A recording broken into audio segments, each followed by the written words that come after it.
ప్రభుత్వానికి చిత్తశుద్ధి ఉన్నందుకే నకిలీ మద్యం కట్టడి కోసం సురక్ష యాప్ తెచ్చిందన్నారు మంత్రి పార్థసారథి. ఇప్పటివరకు ఎక్కడ నకిలీ మద్యం బాటిళ్లు తయారు చేసినట్లు బయటపడలేదన్నారు. కావాలంటే వైసీపీ నేతలు మద్యం షాపులకు వెళ్లి తనిఖీ చేసుకోవచ్చన్నారు.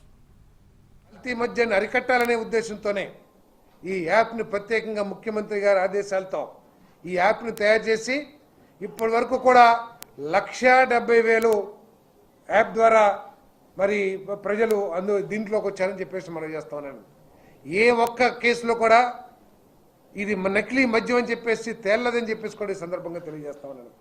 ఏదైతే హాలోగ్రామ్ ఉందో దాంట్లో బ్యాచ్ నెంబర్ కానివ్వండి, ఎక్కడ తయారైంది, ఎక్కడ ఏ డీలర్కి ఏ షాప్కి అమ్మామో అన్ని డీటెయిల్స్ కూడా వస్తాయని చెప్పేసి మనం చేస్తాము. దాన్ని కూడా తప్పుదారి పట్టిస్తానికి వైఎస్ఆర్సీపీ వాళ్ళు ప్రయత్నం చేస్తున్నారు. ఆ హోలోగ్రామ్లో ఏదైతే బ్యాచ్ నిజంగా మీరు చేసే ప్రచారంలో నిజం ఉంటే, వాస్తవం ఉంటే మీ కార్యకర్తలు కానీ మీ నాయకులు కానీ ప్రతి షాప్కి ప్రతి బార్కి కూడా వెళ్ళి ఈ యాప్ని ఉపయోగించుకుని ఇది ఏమిటో